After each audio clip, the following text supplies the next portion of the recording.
ಇದಕ್ಕೆಲ್ಲ ಹಂಗಂದ್ರೆ ಒಂದು ಸಮಗ್ರವಾದಂತ ಸೊಲ್ಯೂಷನ್ ಏನಂತೀರಿ? ಅದೇ ಪರಿಹಾರ ಏನು? ಶಿಕ್ಷಣ, ಆರೋಗ್ಯ ಮತ್ತು ಇತರ ಸಾಮಾಜಿಕ ಕಲ್ಯಾಣ ಕಾರ್ಯಕ್ರಮಗಳು.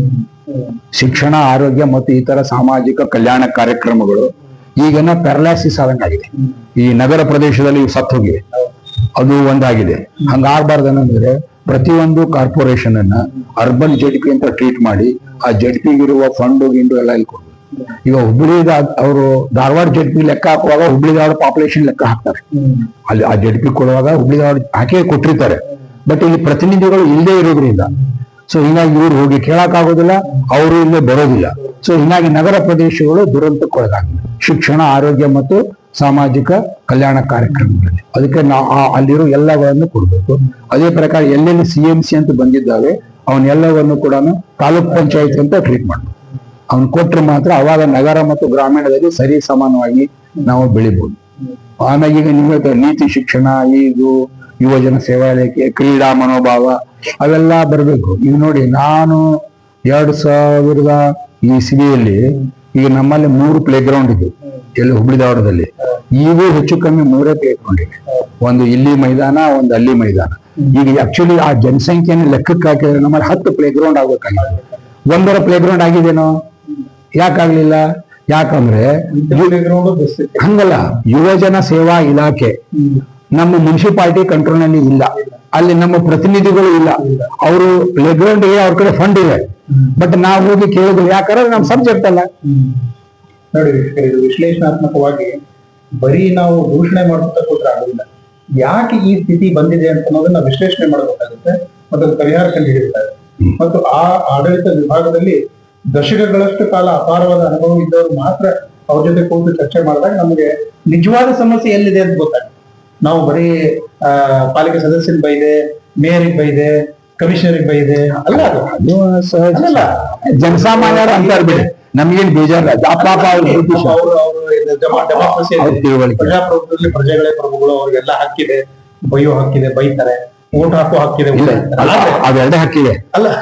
ಆದ್ರೆ ವಿವೇಚನೆಯಿಂದ ವಿಶ್ಲೇಷಣೆ ಮಾಡ್ತಕ್ಕಂಥ ಶಕ್ತಿಯನ್ನು ನಾವು ಬೆಳೆಸ್ಕೊಬೇಕಲ್ಲ. ಸುಧಾರಣೆ ಅದು ಅವ್ರ ಕೆಲಸ ಅಲ್ಲ, ಯಾಕಂದ್ರೆ ಅಲ್ಲ ಪ್ರಜೆಗಳ ಕೆಲಸ ಅಲ್ಲ ಅದು. ಅಲ್ಲಲ್ಲ, ಈಗ ಎಲ್ಲಾ ಪ್ರಜೆಗಳಂತ ಹೇಳ್ತಾ ಇಲ್ಲ, ಎಲ್ಲಾ ಪ್ರಜೆಗಳಂತ ಅಲ್ಲ. ಇದಕ್ಕೆ ಒಂದು ಕಾನ್ಸೆಪ್ಟ್ ಇದೆ ಕೌಟಿಲ್ಯನ ಅರ್ಥಶಾಸ್ತ್ರದಲ್ಲಿ. ದೇಶ ಮತ್ತು ರಾಜ್ಯ ಹೇಗಿರಬೇಕು ಅಂತ ಕೌಟಿಲ್ಯ ಹೇಳ್ತಾನೆ. ಅದನ್ನ ನಾವು ತಿಳ್ಕೊಂಡ್ ಬಿಟ್ಟಿದ್ರೆ ಇದು ಯಾವ ಸಮಸ್ಯೆಗಳೇ ಬರ್ತಿರ್ಲಿಲ್ಲ. ಅವನೇನ್ ಹೇಳ್ತಾನಂದ್ರೆ, ದೇಶ ಮತ್ತು ರಾಜ ನನ್ನ ಅಪ್ಪ, ಪ್ರಜಾ ಮಗ. ಪ್ರಜೆಗಳಲ್ಲಿ ಏನಿರ್ಬೇಕಂದ್ರೆ, ನಾನು ಉಪವಾಸ ಬಿದ್ದಾದ್ರೂ ಕೂಡ ನನ್ನ ರಾಜನನ್ನ ರಕ್ಷಣಾ ಮಾಡ್ತೇನೆ. ರಾಜನ ಸ್ಥಾನಮಾನ ಕಾಪಾಡೋದು, ಇದು ನನ್ನ ಸರ್ವ ತ್ಯಾಗವನ್ನು ಮಾಡಿ ನಾನು ನನ್ನ ರಾಜನನ್ನು ರಕ್ಷಿಸ್ತೇನೆ ಅನ್ನೋದು ಪ್ರಜೆಗಳಲ್ಲಿ ಭಾವನೆ ಇರ್ಬೇಕು. ಪ್ರಜೆಗಳಲ್ಲಿ ಅವರು ಇವ್ ನನ್ನ ಮಗ, ಫಸ್ಟ್ ನನ್ನ ಮಗ ಊಟ ಮಾಡ್ಯಾನಿಲ್ಲ, ಊಟ ಆದ್ಮ್ಯಾಗ ನಾನು ಮಾಡ್ತೇನೆ ಅನ್ನೋದು ಅವನು ರಾಜನಾಗಿ. ಸೊ ಹಿಂಗಾಗಿ ಒಂದು ಗ್ರಾಮ ಪಂಚಾಯತಿಯಲ್ಲಿ ಒಬ್ಬ ಮುಖ್ಯಸ್ಥ ಇದ್ರೆ, ಇವತ್ತು ಹೊರಗಿನಿಂದ ಎಷ್ಟು ಜನ ಬಂದ್ರು, ಎಷ್ಟು ಜನ ಹೋದ್ರು, ಎಲ್ಲರಿಗೂ ಊಟ ಆಯ್ತೋ ಇಲ್ಲೋ, ಉದ್ಯೋಗ ಆಯ್ತೋ ಇಲ್ಲೋ, ಅದೆಲ್ಲ ನೋಡ್ಕೊಂಡು, ಅಂದ್ರೆ ಸಣ್ಣ ಸಣ್ಣ ಸಿಟಿ ಇದ್ದಾಗ ಅದು ನೋಡ್ಕೊಂಡು ಅವರೆಲ್ಲ ಊಟ ಆಗಿ ನೋಡಿದ್ಮೇಲೆ ಆಮೇಲೆ ಇವ್ನು ಊಟ ಮಾಡ್ಬೇಕು.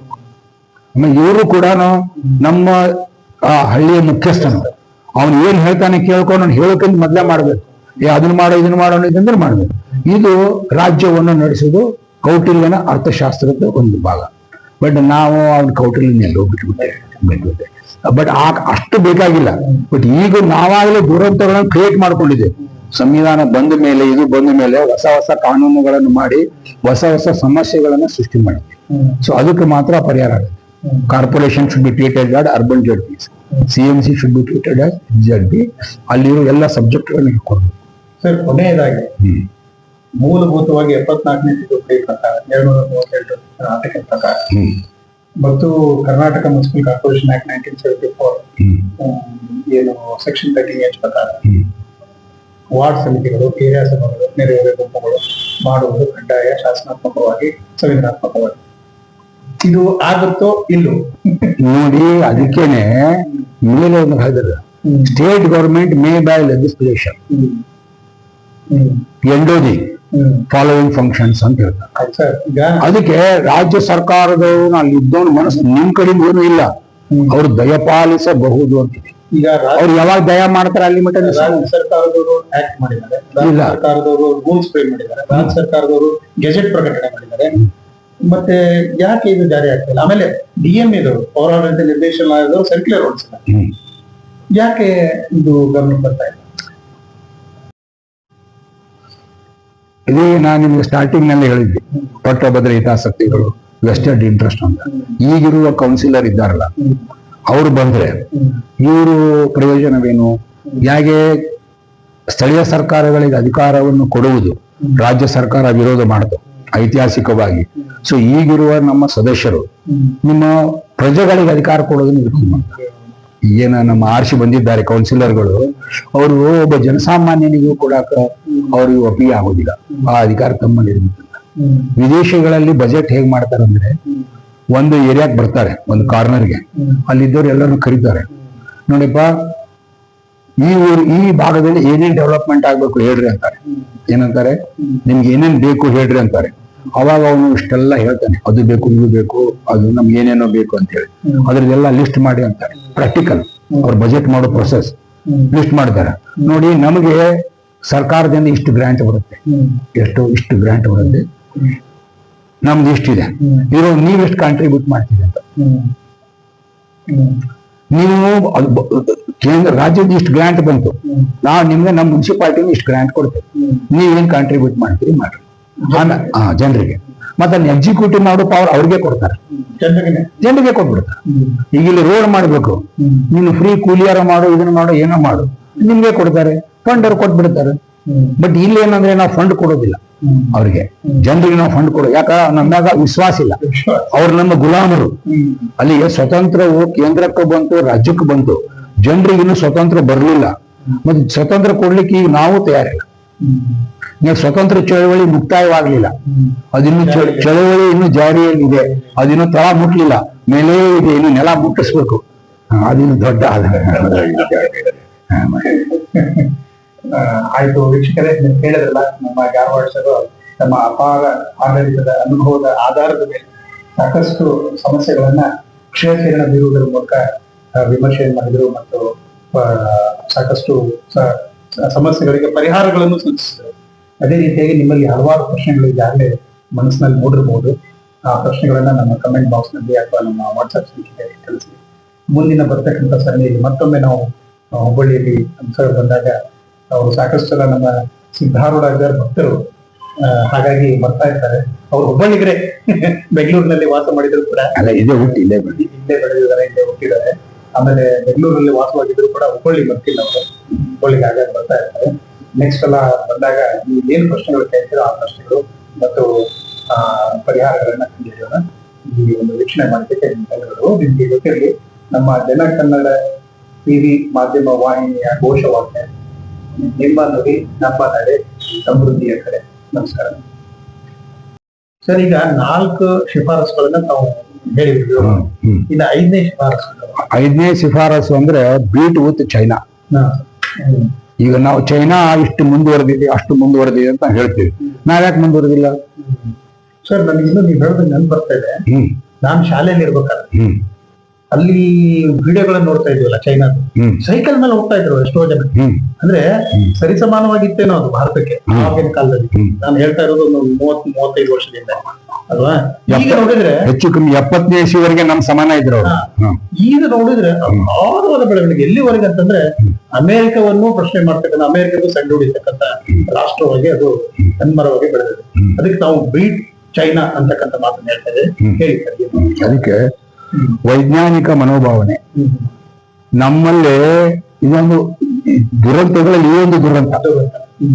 ನಮ್ಮಲ್ಲಿ ಏನಿದೆ ಅಂದ್ರೆ, ವಿಜ್ಞಾನ ಅಂದ್ರೆ ವಿದೇಶದಿಂದ ಬಂದಿದ್ದು ಮಾತ್ರ ವಿಜ್ಞಾನ, ನಮ್ಮದು ವಿಜ್ಞಾನ ಒಂದೇ ಇಲ್ಲ. ಈಗ ನೀವು ಏನಾದ್ರೂ ಈ ಮೊಬೈಲ್ದಲ್ಲಿ ನಾನು ಸ್ವಲ್ಪ ಇನ್ವೆನ್ಷನ್ ಮಾಡ್ತೀನಿ, ನಾನು ಸ್ವಲ್ಪ ಆರ್ಥಿಕ ಸಹಾಯ ಕೊಡಿ ಅಂತ ಕೇಳಿ ನಿಮ್ಗೆ ಯಾರು 10 ರೂಪಾಯಿ ಕೊಡೋದಿಲ್ಲ. ಯಾಕಂದ್ರೆ ಅದು ನಮ್ಗೆ ಕಮರ್ಷಿಯಲ್ ಸಬ್ಜೆಕ್ಟ್ ನಮ್ಗೆ. ಬಟ್ ವಿದೇಶದಲ್ಲಿ ಹಂಗಲ್ಲ, ಅದು ರಿಲಿಜಿಯಸ್ ಸಬ್ಜೆಕ್ಟ್. ನಿಮ್ಮಲ್ಲಿ ಹನುಮಪ್ಪನ ಗುಡಿ ಕಟ್ಟಿಸ್ತೇನೆ ಅಂದ್ರೆ 10 ಲಕ್ಷ ರೂಪಾಯಿ ಕೊಡ್ತಾರೆ. ಆದ್ರೆ ಈಗ ಒಂದು ಬಟ್ಟೆ ಬಗ್ಗೆ, ಮೊಬೈಲ್ ಬಗ್ಗೆ ಮಾಡ್ತೀನಿ ಅಂದ್ರೆ 10 ಪೈಸಾ ಕೊಡ್ತಾರೆ. ದಿಸ್ ಈಸ್ ದಿ ನಮ್ಮ ಡಿಫರೆನ್ಸ್. ಹಿಂಗಾಗಿ ನಾವು ಹಿಂದೆ ಉಳ್ಕೊಂಡು ಬಂದಿದ್ವಿ. ಸೊ ಈಗ ವಿಜ್ಞಾನ ಅಂತಂದ್ರೆ ಏನಂದ್ರೆ ನಮ್ಮಲ್ಲಿ ನಾನು ವಿಜ್ಞಾನಕ್ಕಾಗಿ ಒಂದು ಬುಕ್ ಬರೆದಿದ್ದೆ, ಜನಸಾಮಾನ್ಯರಿಂದ ವಿಜ್ಞಾನ ಅಂತ. ಅದು ಬುಕ್ಕಿನ ಹೆಸರು. ಅದನ್ನ ಕರ್ನಾಟಕ ರಾಜ್ಯ ವಿಜ್ಞಾನ ಮತ್ತು ತಂತ್ರವಿದ್ಯಾ ಮಂಡಳಿಯವರೇ ಪಬ್ಲಿಷ್ ಮಾಡಿದ್ದಾರೆ. ಅದ ಪಬ್ಲಿಕೇಶನ್ ಅವರ ಆಥರ್ ನಾನು, ಪಬ್ಲಿಕೇಶನ್ ಅವರು. ಮುಂದೆ ಜನಸಾಮಾನ್ಯರಿಂದ ವಿಜ್ಞಾನ, ಸಾಮಾನ್ಯವಾಗಿ ನಾವೇನಂತೀವಿ ವಿಜ್ಞಾನಿಗಳಿಂದ ವಿಜ್ಞಾನ ಅಂತೇವೆ. ನಮ್ಮ ಪ್ರಕಾರ ಏನಂದ್ರೆ ವಿಜ್ಞಾನಿ ಅಂದ್ರೆ ಬಹಳ ಕಲ್ತಿರ್ಬೇಕು, ಓದಿರ್ಬೇಕು, ಐನ್ಸ್ಟೈನ್ ತರ ಬುದ್ಧಿವಂತನಿರ್ಬೇಕು, ಯೂನಿವರ್ಸಿಟಿ ಕಲ್ತಿರ್ಬೇಕು. ಸೊ ಅವರಿಂದ ವಿಜ್ಞಾನ ಅಂತ ನಿಮ್ಮ ಭಾವನೆ. ಬಟ್ ನಾನು ಹಂಗಲ್ಲ, ಜನಸಾಮಾನ್ಯರಿಂದ ವಿಜ್ಞಾನ ಇರುತ್ತೆ ಅಂತ. ಸೊ ಅಲ್ಲ, ಈಗ ಬೇಕಾದಷ್ಟು.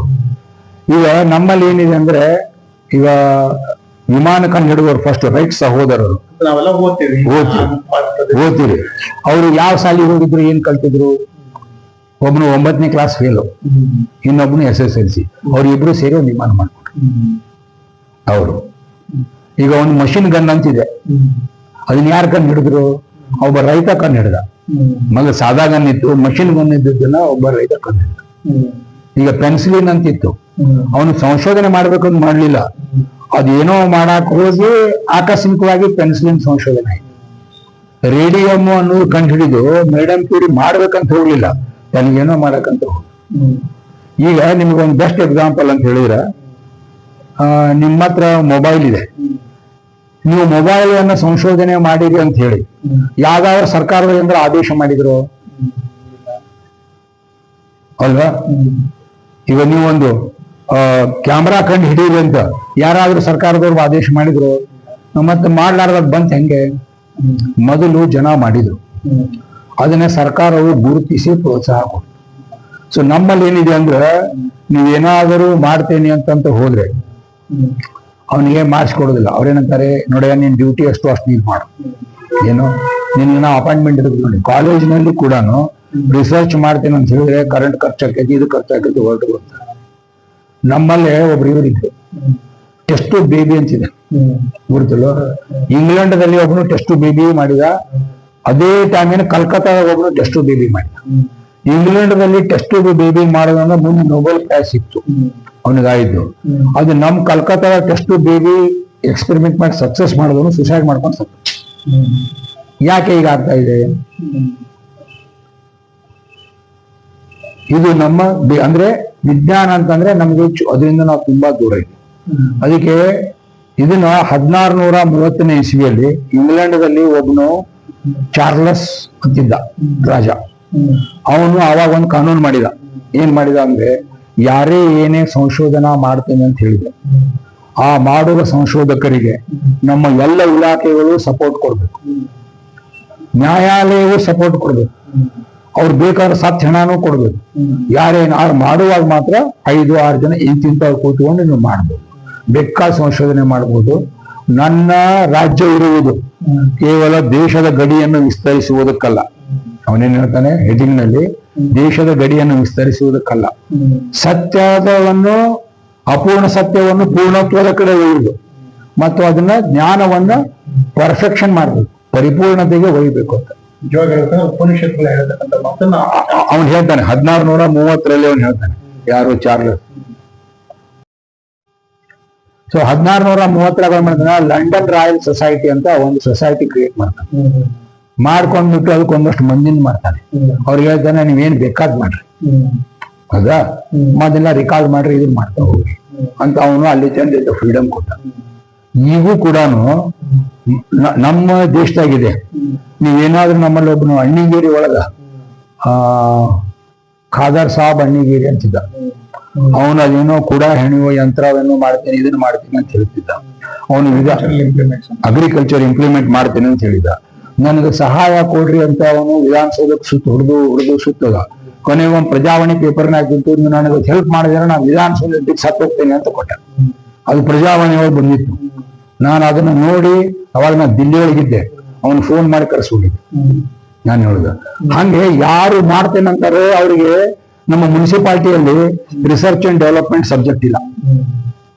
ನಮ್ಮ ಸ್ಟೇಟ್ನಲ್ಲಿ ರಿಸರ್ಚ್ ಅಂಡ್ ಡೆವಲಪ್ಮೆಂಟ್ ಇಲ್ಲ. ಇರುವುದು ಸೆಂಟ್ರಲ್ದಲ್ಲಿ ಇದೆ. ಏನಿದೆ? ಸೆಂಟ್ರಲ್ದಲ್ಲಿ ರಿಸರ್ಚ್ ಅಂಡ್ ಡೆವಲಪ್ಮೆಂಟ್ ಅಂತಿದೆ, ಅಲ್ಲಿ ಒಂದು ಇನ್ಸ್ಟಿಟ್ಯೂಷನ್ ಇದೆ. ಈಗ ನಾನೇನಾದ್ರು ಇಲ್ಲಿ ಹೆಲ್ಪ್ ಕೇಳಕ್ ಹೋದ್ರೆ ನಮ್ ಲೋಕಲ್ ಬಾಡಿನೂ ಹೋದ್ರೆ ಅವ್ರು ನೋಡ್ತಾರೆ ಇಲ್ರಿ ಆಡಿಟ್ ಪ್ರಕಾರ ನಮ್ಗೆ ಇದಿಲ್ಲ ಬರೋದಿಲ್ಲ. ಈಗ ಒಂದು ರೋಡ್ ಇದೆ, ನಮ್ಮ ನೀನು ಮುನ್ಸಿಪಾಲಿಟಿ ಮಾಡಿದ ರೋಡ್, ಅದು ರೋಡ್ ಕೆಟ್ಟ ಹೋಯ್ತು. ಕೆಟ್ಟ ನೀವು ಬೈದ್ರಿ, ಬಟ್ ಅದ್ ಯಾಕೆ ಕೆಟ್ಟದು ಅಂತ ಒಬ್ಬನ ರಿಸರ್ಚ್ ಮಾಡಿ ಹೇಳ್ಬೇಕಲ್ಲ.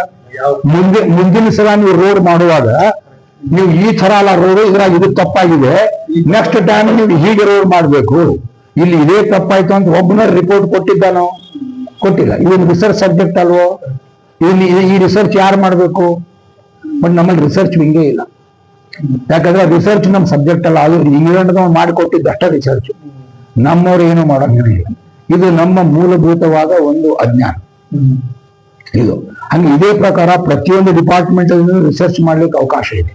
ಬಟ್ ಅದಕ್ಕೆ ನೀವು ಯಾವನಾದ್ರೂ ಅದಕ್ಕೆ ಮಾಡಕ್ ನೀವು ದುಡ್ಡು ಕೊಟ್ರೆ ನಂಗೆ ಅಡಿಟ್ ಅಬ್ಜೆಕ್ಷನ್ ಆಗಿ ನನಗೆ ಎನ್ಕ್ವೈರಿ ಆಗುತ್ತೆ. ರೋಡ್ ಕೆಟ್ಟಿದ್ದನ್ನ ರಿಸರ್ಚ್ ಮಾಡಕ್ಕೆ ಎಲ್ಲಿದೆ? ಬಜೆಟ್ ನ ಪ್ರಯೋಜನ ಎಲ್ಲಿದೆ? ನಾನು ಅದನ್ನ ಮಾಡಕ್ ಬರೋದನ್ನೇ ಇಲ್ಲ. ಯಾಕಂದ್ರೆ ನಾನು ಸಂಗೀತಕ್ಕೆ ಕೊಡ್ಬೋದು, ಸಾಹಿತ್ಯಕ್ಕೆ ಕೊಡ್ಬೋದು, ಆಮೇಲೆ ಹೊಲಿಗೆ ಅಲ್ಲ ಈ ರಾಜ್ಯೋತ್ಸವ ಮೆರವಣಿಗೆಗೂ ಕೊಡ್ಬೋದು. ಹೊಲಿಗೆ ಅಂತ ಉಪಯೋಗ ಆಗ್ಬಿಡಿ, ರಾಜ್ಯೋತ್ಸವ ಮೆರವಣಿಗೆಗೆ ಕೊಡ್ಬೋದು. ಆದ್ರೆ ಆ ರಸ್ತೆ ಕೆಟ್ಟದ್ದನ್ನ ಅವನು ಮಾಡ್ತಾನಂದ್ರೆ ಇಬ್ಬರು ಮುಂದಿನ ಕರ್ಷಿಯವ್ರಿಗೆ ಸಂಬಳ ಕೊಟ್ಟು ಇದ್ ಮಾಡಿ ನೋಡಪ್ಪ ಯಾಕಾಗೈತೆ ಅಂತ ಹೇಳ್ಬೇಕಲ್ಲ, ಅದು ನನ್ನ ಹತ್ರ ಇಲ್ಲ. ಅದು ಕ್ವಾಲಿಟಿ ಕಂಟ್ರೋಲ್ ಡಿಪಾರ್ಟ್ಮೆಂಟ್ ಇದೆ. ಅದು ಅವ್ರು ಏನ್ ಮಾಡ್ತಾರೆ, ಎನ್ಕ್ವೈರಿ ಮಾಡ್ತಾರೆ, ಒಂದು ಪನಿಷ್ಮೆಂಟ್ ಮಾಡ್ತಾರೆ, ಡಿಸ್ಮಿಸ್ ಮಾಡ್ತಾರೆ. ಬಟ್ ಅಲ್ಲಿ ಏನಾಯ್ತು ಅನ್ನೋದು ರೆಕ್ಟಿಫೈ ಮಾಡಂಗಿಲ್ಲ. ರೋಡ್ ಕೆಟ್ಟಿದ್ದಕ್ಕೆ ಬೇಕಾದ್ರೆ ಒಬ್ಬನ ನಾವು ಪನಿಷ್ಮೆಂಟ್ ಮಾಡ್ತೇವೆ, ಬಟ್ ಇಂಪ್ರೂವ್ಮೆಂಟ್ ಮಾಡೋದು. ಹಾಗಾಗಿ ಇದನ್ನ ನೀವು ಬೀಟ್ ಚೈನಾ ಅಂತಂದ್ರೆ ಈ ಸ್ಥಳೀಯ ಸರ್ಕಾರದಲ್ಲಿ ಅಲ್ಲಲ್ಲ, ಮೊದಲು ವೈಜ್ಞಾನಿಕ ಮನೋಭಾವನೆ ಬೆಳೆಸ್ಬೇಕು. ಮೊದಲು ಜನರಲ್ಲಿ ವೈಜ್ಞಾನಿಕ ಮನೋಭಾವನೆ ಬಂದ್ರೆ ಅವಾಗ ನಾವು ಚೈನಾ ಬೀಟ್ ಮಾಡ್ಬೋದು. ನಮ್ಮಲ್ಲಿ ಜನರಲ್ಲಿ ವೈಜ್ಞಾನಿಕ ಭಾವನೆಯೇ ಇಲ್ಲ, ನಾನು ಹೇಳೋದು. ಸೊ ಹಂಗ ರಿಸರ್ಚ್ ಮಾಡೋಕೆ ಪ್ರೋತ್ಸಾಹ ನೀಡ್ತಕ್ಕಂಥ ಪೂರಕವಾದ ವಾತಾವರಣ ನಮ್ಮ ಸ್ಥಳೀಯ ಸರ್ಕಾರಗಳು ಸ್ಥಳೀಯ ಹಾಳಾಗೋಲ್ರಿ. ಯಾವ ಸರ್ಕಾರ ಮಾಡ್ತಾ ಇಲ್ಲ. ಕೇಂದ್ರ ಸರ್ಕಾರದಾಗ ಕಾನ್ಸೆಪ್ಟ್ ಇಲ್ಲ. ಕೇಂದ್ರ ಸರ್ಕಾರದಲ್ಲಿ ಕೂಡ ಕಾನ್ಸೆಪ್ಟ್ ಇಲ್ಲ. ಅಲ್ಲಿ ಏನಂತ ಹೇಳಿದ್ರೆ ಅಲ್ಲಿ ಅವರು ಒಂದು ವಿಜ್ಞಾನ ಇಲಾಖೆ ಅಂತ ಮಾಡಿದ್ದಾರೆ. ನಾನು ಅಲ್ಲಿ ದಿಲ್ಲಿಗಿದ್ದಾಗ ಹೋಗಿ ಭೇಟಿಯಾಗಿ ಮಾತಾಡ್ಕೊಂಡು ಬಂದಿದ್ದೇನೆ, ಅವ್ರ ಜೊತೆ ಎಲ್ಲ ಮಾತಾಡ್ಕೊಂಡು ಬಂದಿದ್ದೇನೆ. ಅವ್ರೇನಂತಾರೆ, ನೀವ್ ಏನ್ ಸಂಶೋಧನೆ ಮಾಡ್ತೀರಿ ಬಂದು ನಮ್ಮ ಮುಂದೆ ಹೇಳ್ಬೇಕು, ನಾವು ಅದನ್ನೆಲ್ಲ ಕೇಳ್ಬೇಕು, ನಮಗದು ಸರಿ ಅನ್ಸಿದ್ರೆ ನೀವು ಕೇಳಿದಷ್ಟು ದುಡ್ಡು ಕೊಡ್ತೀವಿ. ಹೌದಾ, ನಾನು ಏನ್ ಸಂಶೋಧನೆ ಮಾಡ್ತೀನಿ ನನಗೆ ಗೊತ್ತಿಲ್ಲ. ನಾನು ಏನೋ ಮಾಡ್ತೇನೆ, ಅದು ಏನೋ ಆಗತ್ತೆ. ನಾನು ಟೇಪ್ ರೆಕಾರ್ಡರ್ ಕಂಡು ಹಿಡಿಬೇಕಂತ ಯಾವ ತಲೆಯಾಗ ಇರ್ಲಿಲ್ಲ, ಟೈರ್ ಕಂಡು ಹಿಡಿಬೇಕಂತ ಯಾವ ತಲೆಯಾಗೂ ಇರ್ಲಿಲ್ಲ. ಅವ್ನು ಏನೋ ಮಾಡಿದ, ಅವನಿಗೆ ನಾವು ಅವ್ರು ಅಲ್ಲಿ ಸಮಾಜ ಸಪೋರ್ಟ್ ಮಾಡ್ತೇವೆ, ಅದು ಸಂಶೋಧನೆ ಆಯ್ತು. ಅದಕ್ಕೆ ಒಬ್ಬ ನಿಕೋಲಾ ಟೆಸ್ಲಾ ಅಂತ ಒಬ್ಬ ವಿಜ್ಞಾನಿ ಇದ್ದಾನೆ, ಏನ್ರಿ ಅವನು ನೀವು ಜೀವನ ಚರಿತ್ರೆಯನ್ನು ಅಭ್ಯಾಸ ಮಾಡಿದ್ರೆ ಅರ್ಥ ಆಗ್ತದೆ. ನಿಕೋಲಾ ಟೆಸ್ಲಾ ಅಂದ್ರೆ ಬ್ರಹ್ಮಚಾರಿ ಆಗಿದ್ದ. ಅವನು ಊರವರೆಗೆ ಎಕ್ಸ್ಪೆರಿಮೆಂಟ್ ಮಾಡ್ತಾ ಇದ್ದ. ಈ ನಮ್ಮ ಇಲೆಕ್ಟ್ರಿಕ್ ಬೆಲ್ ಟರ್ ಅಂತ ಬೆಲ್ ಹೊಡಿದ್ ಕಾಲಿಂಗ್ ಬೆಲ್, ಅದು ಕಾಯಿಲ್ ಆಕ್ಚುಲಿ ಪೇಟೆಂಟ್ ಮಾಡೋದು ಎಡಿಸನ್, ಬಟ್ ಅದನ್ನ ಆಕ್ಚುಲಿ ಮಾಡಿದವನು ಟೆಸ್ಲಾ. ಅದನ್ನ ಮಾಡಿದವನು ಟೆಸ್ಲಾ, ಪೇಟೆಂಟ್ ಇವ್ರು ಮಾಡಿಸ್ಕೊಂತಾನೆ, ಅದು ಮೋಸ ಇರ್ಲಿ. ಅವಾಗ ಗುರ್ತಿತ್ತು ಇವನು ಇದನ್ನೆಲ್ಲ ಮಾಡ್ತಾನೆ ಜಾಣ ಅಂತ ಹೇಳಿ. ಅದಕ್ಕೆ ಅವ್ರು ಏನ್ ಮಾಡಿದ್ರು, ರಸ್ತೆ ಅವನ್ನೆಲ್ಲರೂ ಹೊಂಟ್ರೆ ಇವ್ ಹೋದವ್ರು ಅವನ್ನ ಕೈ ಮುಗಿದು ಮನೆ ಕರ್ಕೊಂಡ್ ಬರ್ತಿದ್ರು, ಊಟ ಮಾಡಿಸ್ತಿದ್ರು, ಅವನ ಕೈಯಾಗ ಖಾಲಿ ಚೆಕ್ ಕೊಡ್ತಿದ್ರು. ಎಲ್ಲೇ ಅಮೆರಿಕಾದಲ್ಲಿ ನೀನ್ ಎಷ್ಟು ಬೇಕಾಷ್ಟು ದುಡ್ಡು ಬರ್ಕೊಡ್ರಿ, ಯಾರಿಗೆ ಆ ವಿಜ್ಞಾನಿಗೆ ಖಾಲಿ ಚೆಕ್ ಕೊಡ್ತಿದ್ರು, ಬರ್ಕೊಡ್ರಿ ಅಂತಿದ್ರು. ಅವಾಗ ಅವನೇನ್ ಮಾಡ್ತಿದ್ದ, ತನಗೆ ಏಟ್ ಬೇಕಾದ್ರೆ ಬರ್ಕೊತಿದ್ದ, ತನ್ನ ಸಂಶೋಧನೆಗಳನ್ನ ಮಾಡ್ತಾ ಇದ್ದ. ಅವ್ನು ಯಾವುದೋ ಒಂದು ಹೋಟೆಲ್ದಾಗ ಇರ್ತಿದ್ದ, ಅವನು ಬ್ರಹ್ಮಚಾರಿ ಇದ್ದಲ್ಲ, ಹೋಟೆಲ್ದಾಗ ಇರ್ತಿದ್ದ. ಅವನಿಗೆ ಅದೊಂದು ದುಡ್ಡು ಕಟ್ಟಕ್ ಆಗ್ತಾ ಇರಲಿಲ್ಲ. ಅವನು ಜಾಬ್ ಇಲ್ಲಲ್ಲ, ವಿಜ್ಞಾನಿ ಹೌದು, ಜಾಬ್ ಇಲ್ಲ, ದುಡ್ಡಿಲ್ಲ. ಅದಕ್ಕೆ ಅವನೇನ್ ಮಾಡ್ತಿದ್ದ ಅಂದ್ರೆ ಆ ರೂಮ್ ಅನ್ನು ಖಾಲಿ ಮಾಡ್ಕೊಂಡ್ಬಿಟ್ಟು ಬೇರೆ ಹೋಟೆಲ್ ಹೋಗ್ತಿದ್ದ. ಅವಾಗ ಈ ಹೋಟೆಲ್ ಅವನು ಕೋರ್ಟ್ ಕೇಸ್ ಹಾಕ್ತಿದ್ದ, ಇಂತಿಂತವನು ಬಂದು ನಮ್ಗೆ ಇಷ್ಟು ದುಡ್ಡು ಕೊಟ್ಟಿಲ್ಲ, ಅವನು ಕೋರ್ಟ್ ವಸೂಲು ಮಾಡಿ ಕೊಡ್ರಿ ಅಂತ. ಆಮೇಲೆ ನೋಟಿಸ್ ಬೋರ್ಡ್ನಾಗ ಅವನ ಹೆಸರು ನೋಡ್ತಿದ್ದು, ಅವ್ರು ಏನಯ್ಯ ಅಂತ ವಿಜ್ಞಾನಿ ಮೇಲೆ ನಿಂತು, ನೀನು ಅಂತ ವಿಜ್ಞಾನಿ ಮೇಲೆ ಕೇಸ್ ಹಾಕಿದಿ ತಗೋ ಅಂತೇಳಿ ಯಾರೋ ದುಡ್ಡು ಕಟ್ತಿದ್ರು ಕೋರ್ಟಿಗೆ. ಯಾರಿಗೆ? ರಸ್ತೆದಾಗ ಹೋಗಿ ಯಾರೋ ಕಟ್ತಿದ್ರು. ಅಂದ್ರೆ ವಿಜ್ಞಾನಿಗಳಿಗೆ ಸಮಾಜ ಆತರ ಸಪೋರ್ಟ್ ಮಾಡ್ತೈತಿ. ಇವತ್ತಿಗೂ ಅಮೆರಿಕಾದಲ್ಲಿ ನಮ್ಮಲ್ಲಿ ವಿಜ್ಞಾನಿಗಳಿಗೆ ಅವನು ವಿಧಾನಸೌಧ ದುಡ್ಡು ಸಾಯ್ತೇನೆ ಅಂತ ಹೇಳ್ತಾನೆ ಯಾರೋ ಇವನು. ಅದಕ್ಕೆ ಅಮೆರಿಕ ಲ್ಯಾಂಡ್ ಆಫ್ ಅಪಾರ್ಚುನಿಟಿ ಇದೆ. ಅದೇ ಅಲ್ಲೇ ಅವನು ಸಾಯ್ತೇನೆ ಅಂತಾನೆ. ಆಮೇಲೆ ಗೌರ್ಮೆಂಟ್ ಅಂತಾರೆ ಏನ್ ಮಾಡ್ಬೇಕು, ಅರೆ ವಿಜ್ಞಾನ ಏನ್ ಮಾಡ್ತಾನೆ ಯಾರು ಇರಾಕ್ ಬರುತ್ತೆ. ಅದಕ್ಕೆ ಏನ್ ಮಾಡ್ಬೇಕಂತಂದ್ರೆ, ನಿಮ್ಮ ಇದರಲ್ಲಿ ಒಬ್ರು ಯಾರೇ ಏನೇ ಒಂದು ಸಂಶೋಧನೆ ಮಾಡ್ತೇನಂದ್ರೆ ಅವನು ಸರಿನೋ ತಪ್ಪೋ, ಅವ್ನು 100ಕ್ಕೆ 100 ತಪ್ಪೇ ಮಾಡ್ತಾನೆ. ಆದ್ರೂ ನಾವೇನ್ ಹೇಳ್ತೀವಿ ಅಂದ್ರೆ, ಈಗ ಯಾರೋ ಒಂದು ಹುಡುಗ ಹೆಂಗ್ ಬರ್ತಾನೆ, ನಾನೇನೋ ಒಂದ್ ಮಾಡ್ತೇನ್ರಿ ಅಂತ. ಅವನೇನಂತಾನೆ, ಇಲ್ರಿ ನಾನೊಂದು ಮಷಿನ್ ಮಾಡ್ತೀನಿ, ಅದು ಯಾವಾಗ್ಲೂ ಕರೆಂಟ್ ಬರ್ತಾನೆ ಇರುತ್ತೆ, ಅದಕ್ಕೆ ಡೀಸೆಲ್ ಹಾಕೊಂಡ್ ಮನೆ ಇಲ್ಲ, ಅಂತದೊಂದು ಮಿಷಿನ್ ಮಾಡ್ತೀನಿ ಅಂತ ಭಾಳ ಮಂದಿ ಹೇಳ್ತಾರೆ. ಆಯ್ತು ಬಾಪಾ ಅಪ್ಪ ಅಂತ ಹೇಳಿ, ನಿನಗೆ ಏನ್ ಬೇಕು? ನಿನಗೆ ಇರಾಕ ಒಂದು ಜಾಗ, ನೀನು 2 ಹೊತ್ತು ಒಂದು ಹೋಟೆಲ್ಗೆ ಟಿಕೆಟ್ ಕೊಡ್ತೀನಿ, ನೀನ್ ಅಲ್ಲಿ ಊಟ ಮಾಡು. ನಿನಗೆ ಬಟ್ಟೆ ಬೇಕು, ಫ್ರೀ ಬಟ್ಟೆ ಕೊಡ್ತೀನಿ. ನಿನ್ಗೆ ಏನೇನು ಸಾಮಾನು ಬೇಕು ಇಂಜಿನಿಯರಿಂಗ್ ಕಾಲೇಜ್ನ ತಗೋ, ಅಲ್ತು ಬೇಡ, ನಾನು ನಿಂಗೆ ಸಾಮಾನು ತರಿಸ್ಕೊಡ್ತೀನಿ. ಸಂಬಳ ಕೊಡಂಗಿಲ್ಲ ನಿನಗೆ, ಏನ್ ಕೊಡಂಗಿಲ್ಲ. ನಿನ್ಗೆ ಕೈಯಾಗ ಬೇಕಾದ್ರೆ ಇಬ್ರು ಅಸಿಸ್ಟೆಂಟ್ ಆಳ್ ಕೊಡ್ತೀನಿ, ಆಳೇನು ಸಂಬಳ ಕೊಡ್ತೀನಿ. ಅಂದ್ರೆ ಮ್ಯಾನ್ ಆ್ಯಂಡ್ ಮಟೀರಿಯಲ್. ಅಂದ್ರೆ ನಿನ್ನ ಪರ್ಸನಲ್ ಇದಕ್ಕೆ ನಿನ್ಗೆ ಫೋನ್ ಫ್ರೀ ಕೊಡ್ತೀನಿ, ಮೊಬೈಲ್ ಫ್ರೀ ಕೊಡ್ತೇವೆ. ನಿನ್ಗೆ ಏನ್ ಬುಕ್ ಬೇಕು ಬುಕ್ ತರಿಸ್ಕೊಡ್ತೇನೆ, ದುಡ್ಡು ಕೊಡಂಗಿಲ್ಲ. ನೀ ಎಲ್ಲರೂ ಹೋಗಿ ಬರ್ತೇನೆ ಅಂದ್ರೆ ಅದು ನಿನಗೆ ಫ್ರೀ ಬಸ್ ಚಾರ್ಜ್ ಕೊಡ್ತೇನೆ. ಸೊ ಹೀಗೆ ನಾವು ಅವ್ನಿಗೆ ಪ್ರೋತ್ಸಾಹ ಮಾಡಿದ್ರೆ ಇದಾಗಿ. ಆಮೇಲೆ ಮೇಜರ್ ಸಂಶೋಧನೆಗಳು ಸಾಲಿ ಕಲ್ತರಿಂದ ಆಗಿಲ್ಲ. ಈಗ ಅವರು ಫ್ರೀ ಮೈಂಡ್ ಇದ್ದವನು ಸಂಶೋಧನೆ ಮಾಡ್ತಾನೆ. ಒಮ್ಮೆ ಇದು ಹೀಗೆ ಅಂತ ಹೇಳಕ್ ಹೋದಾಗ ಅವ್ರು ಸೈಂಟಿಸ್ಟ್ ಆಗೋದಿಲ್ಲ. ಹೀಗಾಗಿ ಎಲ್ಲ ಸೈಂಟಿಸ್ಟ್ಗಳು ಔಟ್ ಆಫ್ ಸಿಲೆಬಸ್ನವ್ರೆ, ಡ್ರಾಪ್ ಔಟ್ಸ್. ಎಲ್ಲರೂ ಹೊಂಟವ್ರೆ.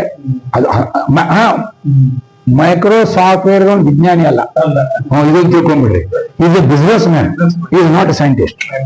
ಮತ್ತೆ ತಪ್ಪು ತಿಳ್ಕೊಬೇಡ್ರಿ. ಅವನ್ ಎಡಿಸನ್ ಇದ್ದಂಗೆ. ಎಡಿಸನ್ ಈಸ್ ನಾಟ್ ಸೈಂಟಿಸ್ಟ್, ಈ ಬಿಸ್ನೆಸ್ ಮ್ಯಾನ್. ಇನ್ಯಾರು ತಗೊಂಡು ಪೇಟೆಂಟ್ ಮಾಡಿ ದುಡ್ಡು ಮಾಡಿದ. ಈ ಮೈಕ್ರೋಸಾಫ್ಟ್ ಹಾಗೇನೆ, ಅವನು ಸೈಂಟಿಸ್ಟ್ ಅಲ್ಲ. ಸೊ ಹಿಂಗಾಗಿ ಅವ್ರಿಗೆ ಏನಂದ್ರೆ ಆ ಸೈಂಟಿಸ್ಟ್ಗಳು ನಿಮ್ಗೆ ಕೇಳೋದಿಲ್ಲ. ಅವ್ರೊಂಥರ ಸಾಧು ಸಂತರು ಇದ್ದಂಗೆ, ಎಲ್ಲ ಏನೋ ಒಂದು ಐಡಿಯಾ ಬರುತ್ತೆ. ಅವ್ರಿಗೆ ಯಾರು ಸಪೋರ್ಟ್ ಮಾಡ್ಬೇಕು? ಆಮೇಲೆ ಈಗ ಮೊನ್ನೆ ನಿಮ್ಗೆ ಗುರುತಲ್ಲಿ ಕರೋನಾ ಬಂದಾಗ ಯಾವನೋ ಒಂದು ಔಷಧಿ ಮಾಡಿದ ಆಂಧ್ರ ಪ್ರದೇಶದಲ್ಲಿ. ಎಲ್ಲ ಮಾಡಿದ್ರು, ಕೊಟ್ರು, ತಗೊಂಡ್ರು, ಇದನ್ನೆಲ್ಲ ಮಾಡಿದ್ರು. ಕೊನೆಗೆ ಅವನಿಗೆ ಅರೆಸ್ಟ್ ಮಾಡಿದ್ರು. ನೀನ್ ಹೆಂಗ ಔಷಧಿ ಕೊಟ್ಟಿ ಅಂತ. ಅರೆ ಅವನ ಔಷಧಿ ಸರಿಯೋ ತಪ್ಪು ಹೇಳ್ಬೇಕು, ಹಂಗೆಲ್ಲ ಬಿಟ್ಟು ಅವ್ನು ಅರೆಸ್ಟ್ ಮಾಡೋದು ಸರಿನಾ? ಆಮೇಲೆ ಏನ್ ಹೇಳಿದ್ರು, ಅವನೊಂದು ಔಷಧಿ ಮಾಡಿದ, ಕರೋನಾ ಪೇಷಂಟ್ ಮಲ್ಕೊಂಡಾಗ ಕಣ್ಣಾಗಿ 2 ಎಣ್ಣೆ ಹಾಕಿದ್ರು, ಅವ್ನು ಎದ್ದು ಕೊಡ್ತಿದ್ದ. ಏನ್ ಹೇಳಿದ್ರು, ಇಲ್ಲ ನೀನ್ ಕೊಟ್ಟ ಔಷಧಿ ಏನೋ ಸರಿ ಇದೆ, ಬಟ್ ನೀನು ಪೇಷಂಟ್ ನೋಡಬಾರ್ದು, ನೀನ್ ಔಷಧಿ ಬೇಕಾದ್ರೆ ಸೇಲ್ ಮಾಡ್ಬೋದು ಅಂತ. ಇದು ನಮ್ಮ ಆಯುರ್ವೇದಿಕ್ ನೋಡ್ಕ ನಮ್ಮ ಈಗಿನವ್ರು. ಯಾಕಂದ್ರೆ ಎಲ್ಲ